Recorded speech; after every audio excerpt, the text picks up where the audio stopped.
10 years ago, almost to this day, the Commonwealth Charter was signed. Over the next 90 minutes, we are looking forward to hearing lots more thoughts and opinions about the Charter from our amazing panelists, but also from you in the audience. If I was putting money on it, I'd probably say the youth element is probably where the Charter has had the most influence. The question is, how do we get the Charter out there? How do we get people to get on board with it? I think the best way for people to get on board with anything is to see the positive change that it's making. Commonwealth bodies oversee elections and also advocate for fair electoral processes. Having the comfort of knowing that these Commonwealth institutions are aiding in that is a real life example to me of how, we're getting somewhere. When we think of the Charter, we have to think of accountability and a benchmark to measure that progress. On broad terms, many people would accept, all of the things that it's trying to achieve. I think my issue is, how do we measure that? What does it mean for oil and gas development in Guyana, widespread bauxite mining in Jamaica? What if it means that Pakistan, which was flooded last year, gets the amount of aid that it needs? Because it's not responsible for most of the emissions that have caused and will continue to cause displacement. This is one worldview. This is one truth when it comes to relating to the Commonwealth.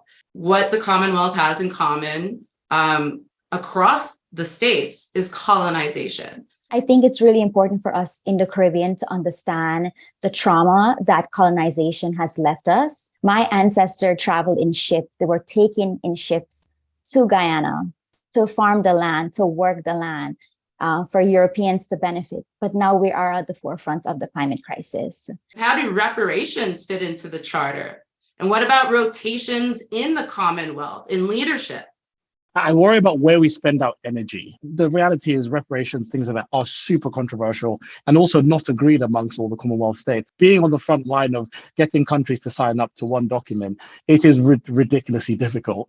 Audience, we'd like to hear from you. We want to get the dialogue going between you and our main speakers. Thank you. Hi, everyone. I'm David from Papua New Guinea. There needs to be a capacity building for each region. Like what the United Nations has, it has regional offices, and therefore they are visible. People know what the United Nations and the Human Rights Declaration is. The Commonwealth institutions remain very silent on political issues. The real people who are affected with the issues are not really assisted. They're not really being helped. Translating the Charter into different languages can help promoting a greater awareness. Sustainable development and protecting the environment is a lifestyle and not an institutional objective.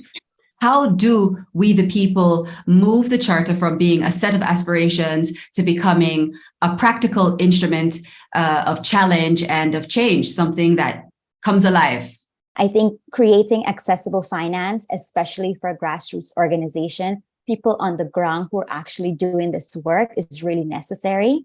In India, the UN Convention on the Rights of Persons with Disabilities was used to push forward the Mental Health Care Act in 2017, which is now like a landmark law. It's for everyday people to be able to have something in their hand that says, okay, great, I'm going to use this to hold people to account. And I do think genuinely trying to make sure that we are, we're working with existing systems and existing organizations is important. Acknowledging harm is one of the first places where we can find those seeds for restorative pathways forward. We don't want the Charter to be a mission statement. We want it to be a vision statement. We want to know where are we going and how we're going to get there. And I think that's very important going forward.